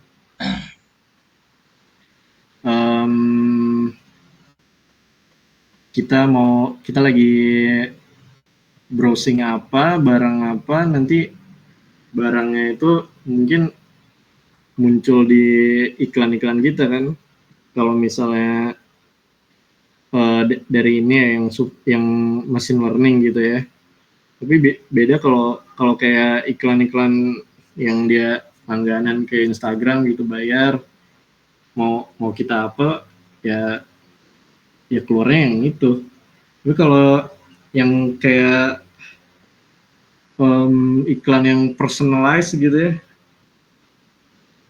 mungkin dia melihat dari kesukaan dari pengguna-penggunanya gitu. Nah, penggunanya itu suka apa, terus dia misalnya fiturnya itu data pengguna, sukanya apa, terus kemungkinan dia sukanya ini tuh dari pengguna-pengguna yang lain, misal dia beli apa gitu kan. Nah beli apanya itu dijadikan output. Jadi fiturnya itu kesukaannya apa, browsing historinya apa, outputnya itu apa yang dia beli akhirnya. Jadi mungkin bisa diimplementasikan di konsep yang supervise gitu ya. Gitu aja mungkin. Project-projectnya mungkin bisa tuh diimplementasikan jadi skripsi gitu kan. Oh berarti apa namanya? Kayak kan temenku itu yang aku ajak ngobrol itu historinya atau apanya itu bisa jadi kayak parameter buat aku gitu ya Mas, rekomendasi buatku gitu ya. Benar. Gitu. Mungkin orang dalamnya yang Instagram gitu merekomendasikan apanya itu mungkin berdasarkan orang lain gitu ya, yang punya kesukaan atau histori yang sama dengan temenmu.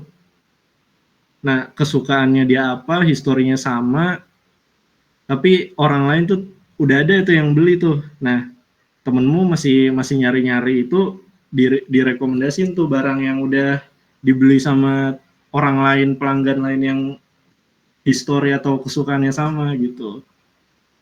Mungkin gitu ya. Aku belum searching sih masalah itu. Oke, bagus sih Mas. Gitu.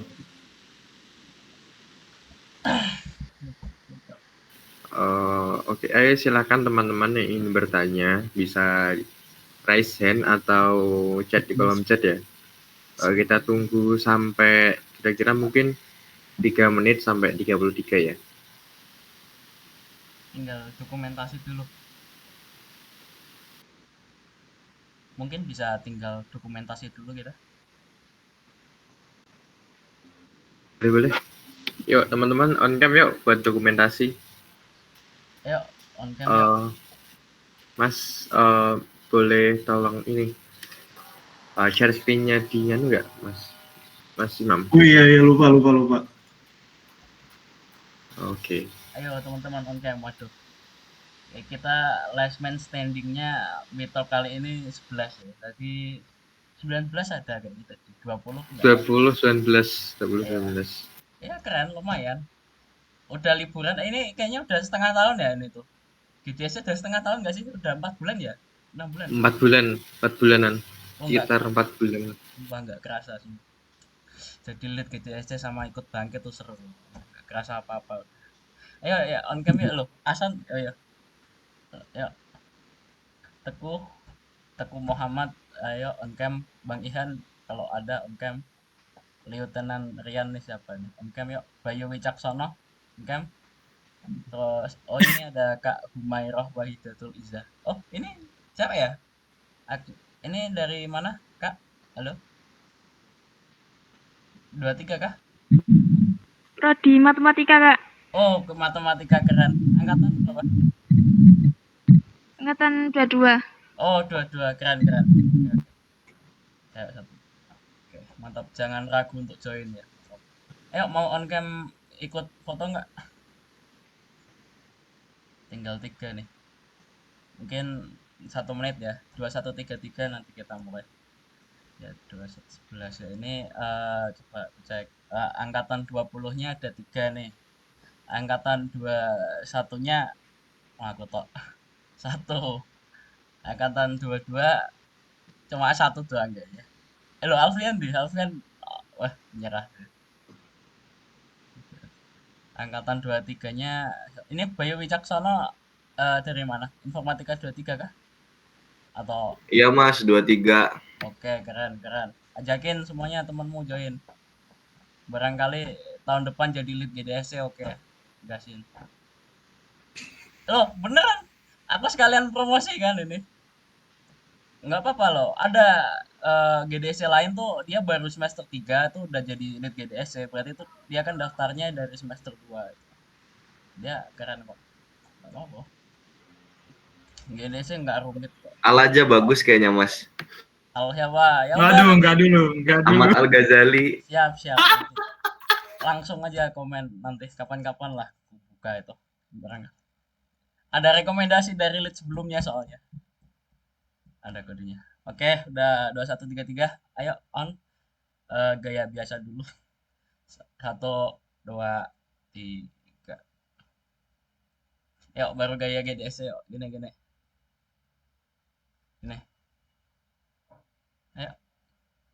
Ayo Asan, gini San. Nge-lag bosan. 1 2 3. Oke, dah. Yuk, satu lagi ambil barang di sekitar kalian. Biasalah. Wah, bebas. Oh, guling. Oke, siap. Ada solatif, ada pensil. Apa tuh? Kipas. Oke, macam-macam lah. Ada yang mouse. Oke. 1 2 3. Oke, dah. Aku kembaliin lagi ke Nizam. Ya, mungkin kalau nggak ada pertanyaan kita tutup dulu ya. Mungkin bisa tanya setelah kita tutup nggak apa-apa nanti.